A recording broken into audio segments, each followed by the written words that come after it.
नमस्कार, आपके साथ मैं हूं करुणा शंकर शर्मा। 2022 में यूपी का मुख्यमंत्री कौन बनेगा, ये चुनाव के बाद ही पता चलेगा। लेकिन जैसे जैसे चुनाव नजदीक आते जा रहे हैं, कुर्सी की लड़ाई और भी ज्यादा भीषण होती जा रही है।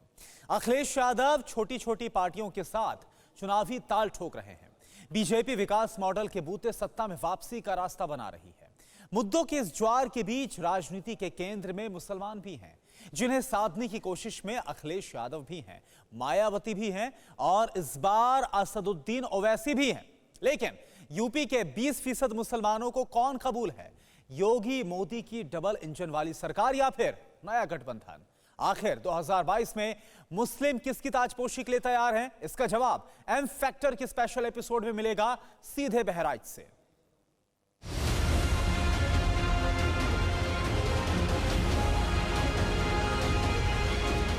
अब आपकी भी समझ में आ रहा होगा कि बबुआ नोटबंदी का विरोध क्यों करता था।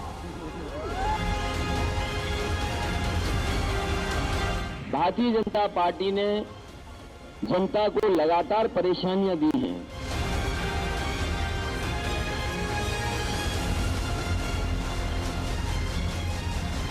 चाहे अखिलेश हो, चाहे राहुल हो या दूसरे पार्टियां हो, वो इस बात की कोशिश कर रहे हैं कि सबसे बड़ा हिंदू कौन है इस देश में। यूपी में माहौल चुनावी है, मुद्दे सियासी है। यूपी के चुनावी पिच पर सभी पार्टियां अपना बाउंसर डाल रही हैं। राजनीतिक जमीन पर विकास की गारंटी देने के दावे हैं, तो कहीं मंदिर मस्जिद करने की होड़ है।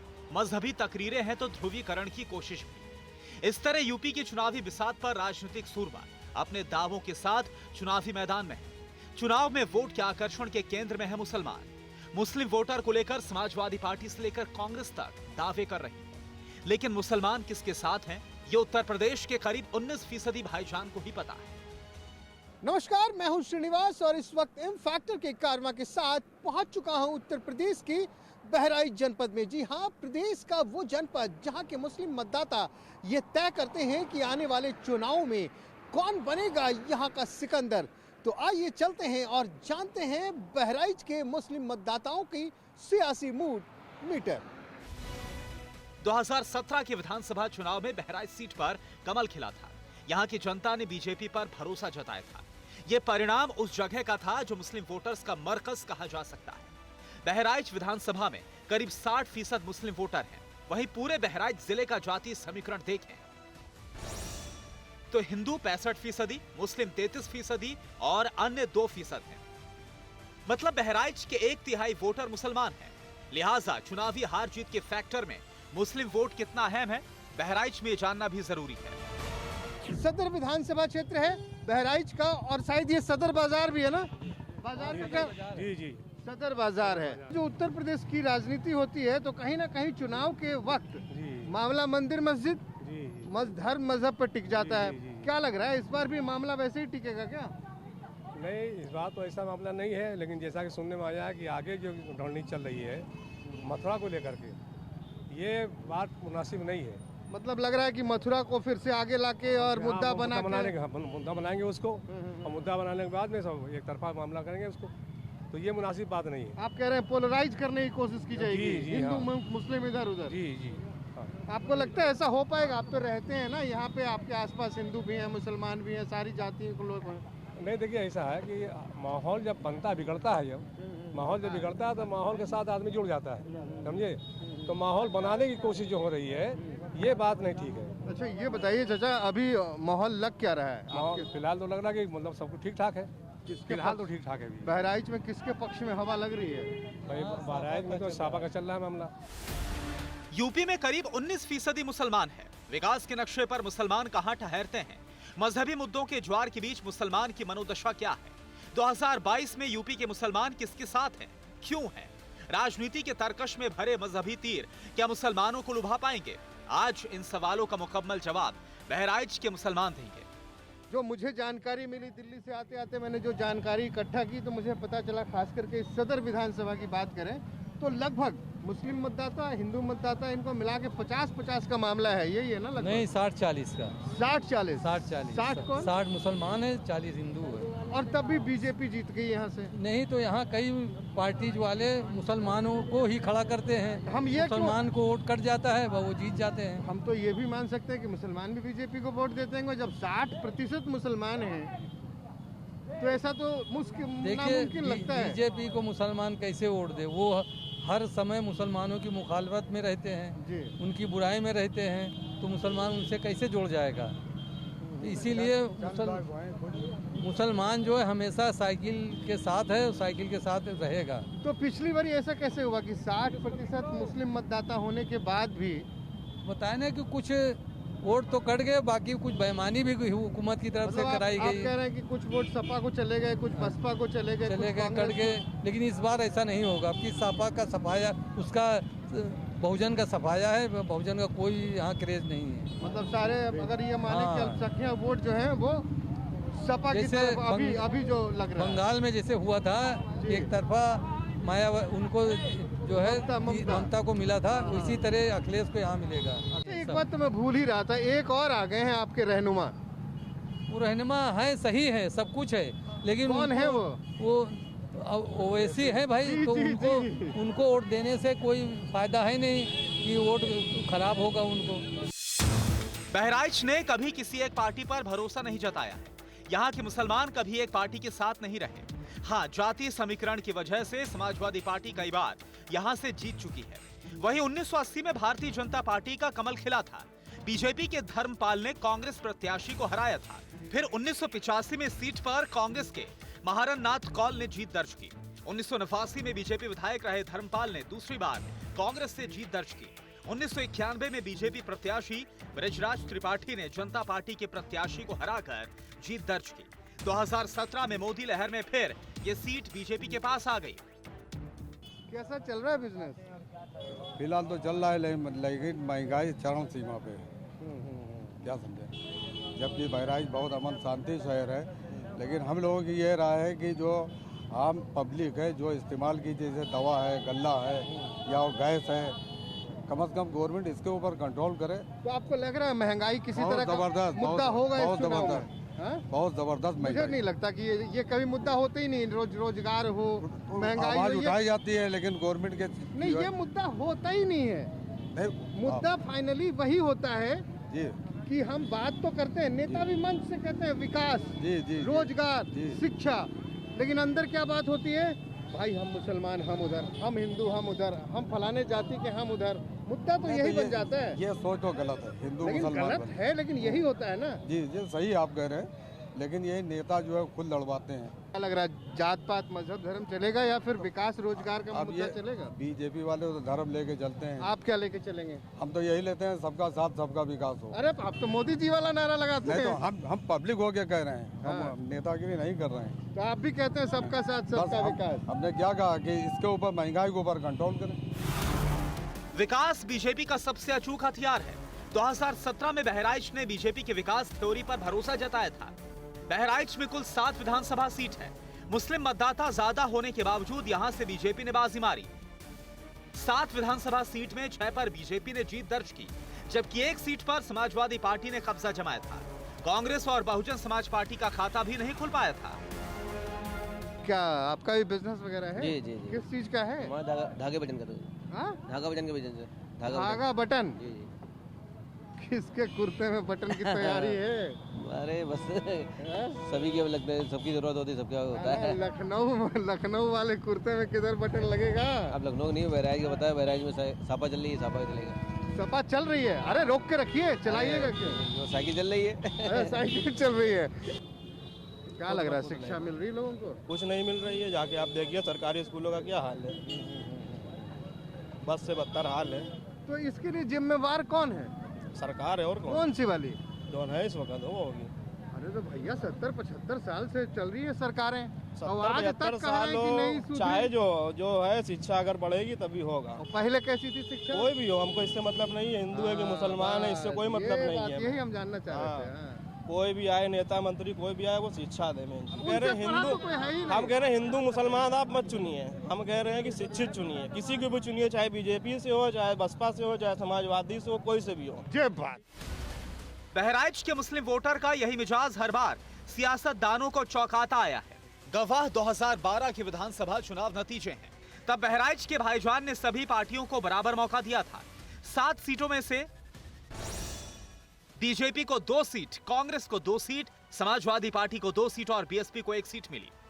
तो क्या इस बार भी बहराइच के भाईजान चौंकाने की मूड में है? घुस जाएगा इधर से। कोरोना मास्क थोड़े ढूंढने जाएगा। कोरोना ईद के टाइम क्यों आता है? ईद के टाइम क्यों आता है? रमजान में आता है और बाकी दिन नहीं आता है। अरे भैया क्रिसमस था 25 तारीख को। इतनी बड़ी बड़ी रैली हो गई है, उसमें कोरोना नहीं आता है क्या? तो उस पे भी तो हो ही रहा है कि रोक लगाओ। तो कहाँ रोक लग रही है? अब वोट देवे निकलिए कि ना? हाँ वोट तो देंगे। देंगे ना? मास्क लगा के देंगे कैसे ही जाएंगे? अब देखो कैसे जाएंगे। मास्क लगा के जाएंगे कैसे जाएंगे? अब कैसे जाएंगे? साइकिल पे चढ़ के जाएंगे, मोटरसाइकिल पे? और साइकिल पे। साइकिल पे? और उत्तर प्रदेश में सियासत शुरू ही होती है किससे?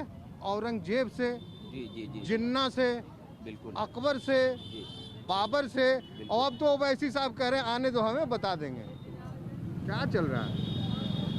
तो राजनीति है, उसमें क्या बताया जा सकता है, लेकिन पब्लिक उसमें पिसी जा रही है। आप आएंगे ना लपेटे में? बिल्कुल बिल्कुल, पब्लिक उसमें बिल्कुल परेशान हुई जा रही है, हद से ज्यादा। कारोबार बिल्कुल नहीं रह गया।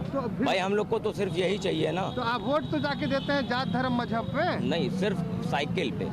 अब की बार हर साइकिल है सिर्फ, क्योंकि इनसे परेशान हो गई पब्लिक। साइकिल ये है कि कुछ राहत तो रहती है।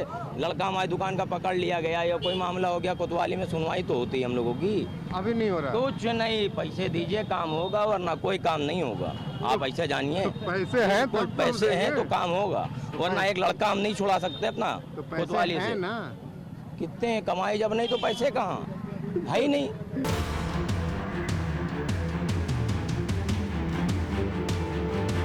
बहराइच के मुस्लिमों का मूड हर मोहल्ले के साथ बदल रहा था। बहराइच के भाईजान 2022 में किसे लखनऊ का ताज सौंपेंगे, ये कहानी अब भी उलझी हुई थी। किसी गली में विकास की बयार थी तो किसी मोहल्ले में परिवर्तन की कोशिश। यहाँ के भाईजान के मुद्दे बेहद बुनियादी हैं। मंदिर मस्जिद इनके लिए मुद्दा नहीं, शिक्षा रोजगार मुद्दा है, रोजी रोटी मुद्दा है, महंगाई मुद्दा है। मुसरुद्दीन भाई जी, क्या माहौल है बहराइच में? माहौल तो फिलहाल तो प्रेजेंट टाइम सरकार का ही है। किसका? जो सरकार चल रही है, इसी सरकार को लाने का पूरा प्लान है। कौन सी सरकार चल रही है? भारतीय जनता पार्टी की सरकार चली है, योगी बाबा की सरकार चली है। भैया इधर आइए, इधर। हाँ, योगी बाबा वाले। और जैसे भाई साहब ने कहा विकास की बात, तो विकास तो इनको काहे नहीं दिख रहा है तो हम नहीं बता पाएंगे। ये कोई आज के डॉक्टर से मिले? विकास तो बहुत हुआ है। भैया आंख वाले डॉक्टर के पास जाने कह रहे हैं। नहीं, अब इनकी राय भी हम मानेंगे, ऐसा नहीं है। डबल लेंस हाँ, इनकी राय को और सबका सम्मान हो रहा है इस सरकार में। लोग जुमले की सरकार, जुमले से लाकर जो बताया जुमला, यहाँ जुमला नहीं चला है। यहाँ जुमला कहा जरूर, लेकिन उससे ज्यादा किया है सरकार ने। अच्छा, जो कहा उससे ज्यादा 15 की जगह 30 लाख। हाँ, यहाँ हिंदू मुसलमान करना दूसरे विपक्ष के लोग बहुत कहें, लेकिन यहाँ सरकार ने हिंदू मुसलमान नहीं देखा। सबका विकास किया, सबका मकान दिया, विकास के नाम पे जीती। हमें मोदी जी को ना वोट देना है, ना हमको विकास लेना है, और ना उनके गले पानी पे हमको मरना है। हम देंगे कांग्रेस को। क्या करूँगा? कांग्रेस इधर लड़की हूँ, लड़ सकती हूँ। हम कांग्रेस को देंगे, हम मोदी के हाथ पीछे नहीं है। कांग्रेस है अभी? हाँ है। मरी है या टूटी है फूटी है? हाँ है। कांग्रेस भी है भैया। 2017 के पहले बहराइच विकास के नक्शे पर कहीं नहीं ठहरता था, लेकिन योगी सरकार बहराइच के विकास के लिए लगातार काम कर रही है। 24 दिसंबर 2021 को मुख्यमंत्री योगी आदित्यनाथ ने बहराइच में 35.38 करोड़ की 98 विकास परियोजनाओं का लोकार्पण और शिलान्यास किया। इससे पहले 16 फरवरी 2021 को प्रधानमंत्री नरेंद्र मोदी ने बहराइच में महाराजा सुहेलदेव के स्मारक का शिलान्यास किया। महाराजा सुहेलदेव के नाम पर मेडिकल कॉलेज का भी उद्घाटन किया। बहराइच की जनता जनार्दन समझती है। जो विकास हुआ है यहाँ पे वो लोगों को दिख रहा है। आप निशान जरा विकास दिखाओ यार। स्टील का तालाब दिखाओ दिखाओ दिखाओ। ये तालाब है कि नाला है भैया? नहीं, ये विकास जो है आपको अगर देखना ही है नहीं तो तालाबे है ना। नहीं, ये स्टीलगंज तालाब इसका नाम है और ये आज से नहीं, ये पिछले 25 सालों से इसकी हालत ऐसी ही है। अभी सौंदर्यीकरण का शाही घंटाघर पार्क के लिए बड़ा पैसा आया है, उसका भी सौंदर्यीकरण हुआ है। आपके यहाँ जो है हमारे यहाँ गांधी पार्क है, एक उदाहरण जी अच्छा गांधी आश्रम गांधी पार्क है, वहाँ का आप जाके देखिए। लगभग यहाँ पे जो भी लोग हैं हम विकास वाले हैं। तौसीफ अहमद नाम है मेरा। जी हम विकास वाले हैं, हम भाजपा वाले नहीं, हम विकास वाले हैं। अरे तो कह रहे हैं कि विकास दिख ही नहीं रही, लोग बोल नहीं, जिनको विकास देखना है देखिए बहराइच की सड़कों पे आप जाके देखिए, जो टूटी पड़ी थी उनकी मरम्मत का रिपेयरिंग का काम अभी गड्ढा मुक्त हो गया है। जी लगभग गड्ढा मुक्त हो रहा है और काम अभी उस पर लेपन कार्य चल रहा है। कुछ मरम्मत वाला है, मरम्मत वाला काम चल रहा है। अब हम हजारों करोड़ रुपए की जो है मतलब हम मान के चलेंगे तौसीफ भाई योगी जी को वोट देंगे। बिल्कुल हम योगी जी को वोट देंगे और लाखों करोड़ों की योजना माननीय योगी जी महाराज दे के गए हैं और जिनका शिलान्यास भी हो चुका है। बहकी बातें कर रहे हैं। बहकी बात कहाँ कर रहे हैं, विकास दिख रहा है तो विकास की बात हो रही है। पतली गली में विकास दिख रहा भाई, निशान चल आगे और कहीं ढूंढते हैं। उत्तर प्रदेश में सभी पार्टियां चुनावी ताल ठोक रही हैं। बीजेपी, एसपी, कांग्रेस, बीएसपी के साथ साथ असदुद्दीन ओवैसी चुनावी मैदान में है। अब देखना होगा कि यूपी की जनता किसे चुनती है, यहाँ के भाईजान किसका साथ देते हैं। लग रहा है कि धंधा पानी मिल जाएगा, रोजगार मुझे तो नहीं लगता है, पर हाँ विकास तो हुआ है। विकास हुआ है, बिल्कुल हुआ है। गड्ढा मुक्त हुआ है, गड्ढा मुक्त हुआ है। बहुत सारी चीजें हुई हैं, पर एक चीज हुआ है जो नहीं होना चाहिए था। वो दोस्त अलग हो गए। अब जो दोस्त अलग हो गए हैं। जो हिंदू था वो हिंदू हो गया, जो मुस्लिम था वो मुस्लिम हो गया। इसी पे एक लाइन सुन लो दोस्त, तुम लाइन जो बोले हो ना मैं बोलता हूँ, ठीक है? बिल्कुल सर बोलिए। कि भगवा पहनू हिंदू जी और हरा पहनू मुस्लिम। अरे कोई ऐसा तो रंग लाओ यार जिसको बन के पहन के बन जाए जी इंसान। बिल्कुल इंसान बिल्कुल। अब बोलो। क्या बोलना है सर, ये चीजें हमारे बड़े लीडर को चाहिए कि वो बोलें, लेकिन वो तो जब आते हैं तो उनकी भाषा ऐसी रहती कि अरे आपके इनको लीडर मार देंगे, उनको मार देंगे, ये कर देंगे, वो कर देंगे। ओवैसी साहब भी तो आए हैं। नहीं, मैं उनको लाइक नहीं करता, बिल्कुल नहीं लाइक करता, बिल्कुल लाइक नहीं करता ना सर। ये बताइए, ये वाली सरकार कैसी लग रही है जो चल रही है अभी? अब जो भी आती है अपने हिसाब से काम करती है। फिलहाल के लिए जो सरकार है वो अपने हिसाब से काम कर रही है, लेकिन ये है कि महंगाई बहुत ज़्यादा है। महंगाई बहुत ज़्यादा है, गरीबों का जीना मुहाल है। एक बार फिर से फरमा दीजिए। दिलों को जोड़ने वाली पहल तो हो जाए, ये मसला है मोहब्बत का हल तो हो जाए। चलिए इसी पहल के साथ हम आज के इस एपिसोड को बहराइच सदर से यही विराम देते हैं। अगले एपिसोड में फिर कहीं और मिलेंगे, लेकिन जाते जाते यही कहूँगा कि खतरा एक बार फिर से सर पे है। सावधान रहिए, सतर्क रहिए और कोविड प्रोटोकॉल का पालन करते रहिए। जी हाँ, मास्क लगाइए। कोरोना धर्म नहीं देखता, जात नहीं देखता, अमीर गरीब ऊंच नीच नहीं देखता। कोरोना सिर्फ मौका देखता है, लेकिन आप उसे मौका मत दीजिए। बस इतना कीजिए, जब कभी दफ्तर से बाजार से घर लौटिए तो इतना ख्याल जरूर रखिए कहीं आपके साथ कोरोना आपके घर तो नहीं जा रहा। भूलिए मत, कोरोना अभी जिंदा है।